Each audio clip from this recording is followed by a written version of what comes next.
Hello friend, पिछली video में हम लोग जाने थे खाद एवं उर्वरक मिलाना और जाने थे खाद और उर्वरक में अंतर, और साथ ही साथ हम लोग जाने थे कि खाद के क्या क्या लाभ होते हैं।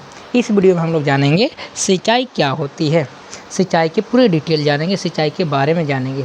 ठीक है, जैसे पहला पॉइंट लिखें क्या है कि सिंचाई के बारे में कि जीवित रहने के लिए प्रत्येक जीव को जल की आवश्यकता होती है। क्या क्या आवश्यकता होती है? जल की। कोई भी जीवित मतलब जीव है, उसको जीवित रहने के लिए क्या क्या आवश्यकता होगी? तो जल की आवश्यकता होती है। दूसरा पॉइंट में क्या लिखा गया है? पौधों के वृद्धि एवं परिवर्धन के लिए जल का विशेष महत्व है। पौधे है, उसको अगर जीवित या वृद्धि होना है तो उसको क्या जल का विशेष क्या है महत्व है। अगला पॉइंट क्या लिखा हुआ है कि पौधों की जड़ों द्वारा जल का अवशोषण होता है। जैसे हम लोग मुंह द्वारा जल को लेते हैं पेट मतलब अंदर, वैसे ही पौधों की जड़ों द्वारा जल का क्या होती है? अवशोषण होती है, मतलब कि पेड़ के अंदर जाते हैं, जिसके साथ खनिजों और उर्वरकों का भी अवशोषण होता है। उसके साथ साथ क्या भी होता है? खनिज और उर्वरक भी जाते हैं पेड़ के अंदर। अगला पॉइंट क्या है कि जल में घुले हुए पोषक का स्थानांतरण पौधों के प्रत्येक भाग में होता है।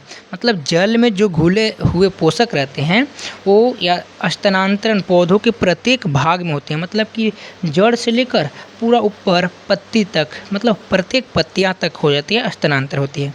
आगे क्या लिखा गया है?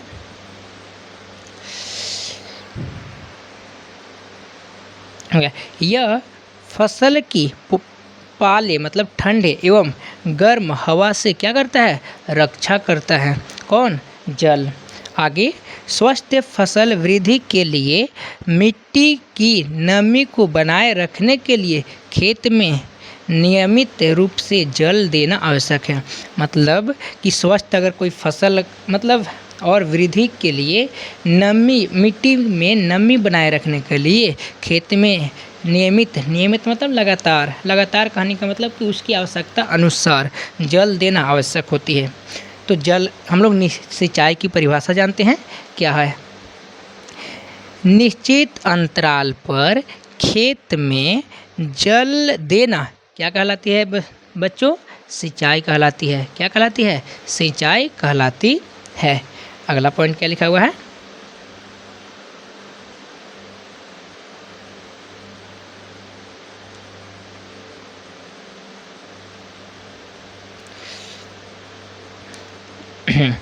आगे लिखा हुआ है अलग अलग ऋतुओं में फसलों में सिंचाई की बारंबारता अलग अलग होती है। इसका क्या अर्थ हुआ दोस्तों? कि अलग अलग ऋतु मतलब मौसम में फसलों में सिंचाई की बारंबारता मतलब कि समय समय अलग अलग होती है। कहने का मतलब गर्मियों में हम लोग जब गर्मी होती है तो फसल में कितने पानी डालते हैं? जल्दी 2 से 3 दिन में मतलब सिंचाई करनी होती है। बट वही ठंडा में होती है तो क्या होती है कि लगभग 1 सप्ताह हो जाती है, 8-10 दिन हो जाती है, लगभग 15 दिन तक भी हो जाती है सिंचाई किए हुए, बट जल्दी फसल ख़राब नहीं होते हैं। बट वही गर्मी में 2 से 3 दिन पर क्या करना होता है? सिंचाई करना होता है। अब हम लोग जानेंगे सिंचाई के स्रोत मतलब कि कहाँ से निकलती है, मतलब कि हम लोग सिंचाई कर सकते हैं। तो सिंचाई का स्रोत क्या है? कुआं है, जलकूप है, तालाब है, झील, नदियाँ, बांध एवं नहर इत्यादि जल के क्या हैं दोस्तों? स्रोत हैं। ओके, आगे सिंचाई के पारंपरिक मतलब पुराने तरीके अब क्या होते हैं समझेंगे हम लोग।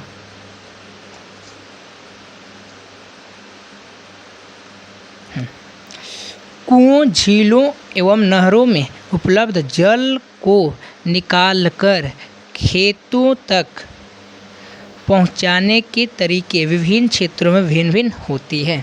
मतलब पारंपरिक तरीका मतलब क्या? पहले कुआं, झील, नहर में उपलब्ध जो पानी रहता था उसमें निकाल कर हम लोग कहाँ पहुंचाते थे? खेतों तक पहुंचाते थे। और विभिन्न तरीके थे, जैसे कि इस तरीके में मवेशी मतलब क्या होता है? जानवर अथवा मजदूर में काम आते हैं। मतलब कि कौन अच्छा, पहले जो थे जल मतलब कि जो झील या कुएं या नहरों में जल उपस्थित मतलब उपलब्ध होते थे, वो खेतों तक कैसे पहुंचेंगे? जानवरों द्वारा। जानवरों द्वारा कैसे?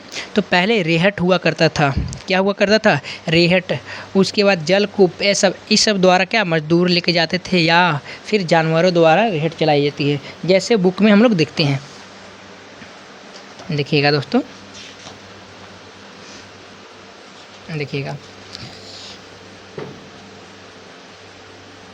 इसको बोलते हैं मोट।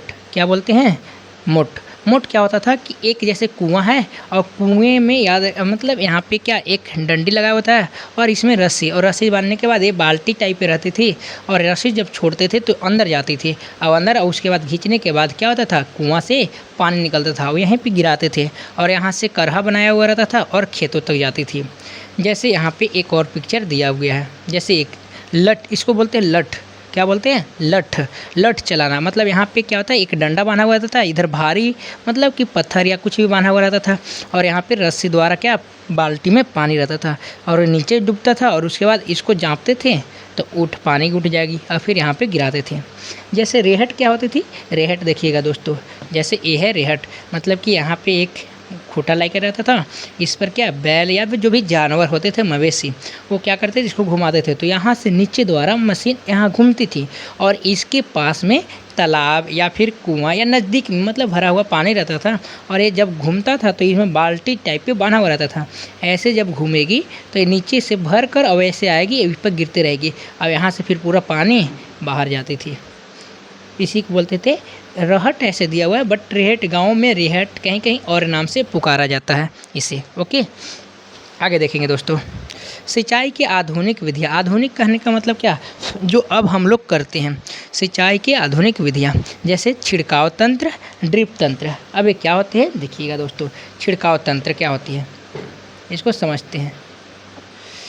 देखिएगा, छिड़काव तंत्र ये क्या होता है? इस विधि का उपयोग बोल रहा क्या, असमतल भूमि के लिए किया जाता है। असमतल क्या होता है? जो नीच ऊंच मतलब रहता था, जैसे ये नीच है ऊंच है मतलब बहुत ऊंचा नीचा पर रहता था खेती, उसी को बोलते हैं असमतल भूमि के लिए किया जाता है।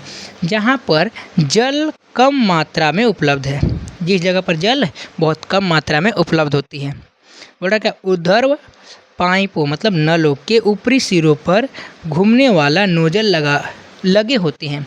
यह पाइप निश्चित दूरी पर मुख्य पाइप से जुड़े होते हैं। जब पंप की सहायता से जल मुख्य पाइप में भेजा जाता है तो वह घूमते हुए नोजल से बाहर निकलता है। इसका छिड़काव पौधे पर इस प्रकार होता है जैसे वर्षा हो रही हो। छिड़काव नौल कॉफ़ी की खेती एवं कई अन्य फसलों के लिए वो अत्यंत उपयोगी होता था, जैसे यहाँ पे पिक्चर में दिखाया गया है। जैसे देखिएगा दोस्तों, जैसे ये है कुआं, यहाँ से मोटर है और उसके बाद यहाँ से पाइप जाती थी और ये मुख्य रूप से देखिए एक पाइप ये है, एक पाइप ये है, ऐसे। और इसमें देखिएगा पाइप ऐसे करके निकला हुआ है और जब ये हम लोग मोटर चालू कर देते तो ये पानी ऐसे करेगी और ये पाइप में जाएगी और ये पाइप में जाती थी और यहाँ से ऐसे ऐसे ऐसे इसमें क्या पानी, और ये जैसे वर्षा होती है उस तरीक़े से फुहारा निकलती थी। क्या निकलती थी? फुहारा पूरा निकलेगी ये और पौधे तक जाएगी, मतलब कम पानी में छिड़काव अच्छे से पौधे तक चल जाती थी। अगर हम लोग रेहट का प्रयोग पहले करते थे तो उसमें पानी की बर्बादी ज़्यादा होती थी बट छिड़काव तंत्र में बहुत कम होती थी। दूसरा तरीका क्या था दोस्तों? ड्रिप तंत्र। अब ड्रिप तंत्र समझते हैं कि क्या होते हैं। जैसे ड्रिप तंत्र उसी तरीक़ा से है, ये मोटर है और ऊपर में पानी था बट इसमें नीचे हम पौधे के पास क्या करते थे? छिद्र, मतलब पाइप बिछाने के बाद वहाँ पे छिद्र छोड़ देते थे और जैसे ही चालू करेंगे मोटर तो वहाँ छिद्र से बूंद बूंद जाकर पौधे के जड़ों में क्या होती है? पानी चली जाती थी, जिससे क्या होता था? पौधे को सिंचाई हो जाती थी। जैसे कि यहाँ पे देखेंगे, इस विधि में जल बूंद बूंद करके सीधे पौधों की जड़ों में गिरता है, अतः इसे ड्रिप तंत्र कहते हैं।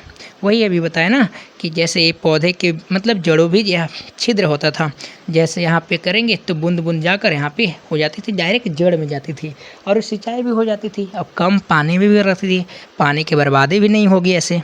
ओके दोस्तों, चलो हम लोग आगे देखते हैं।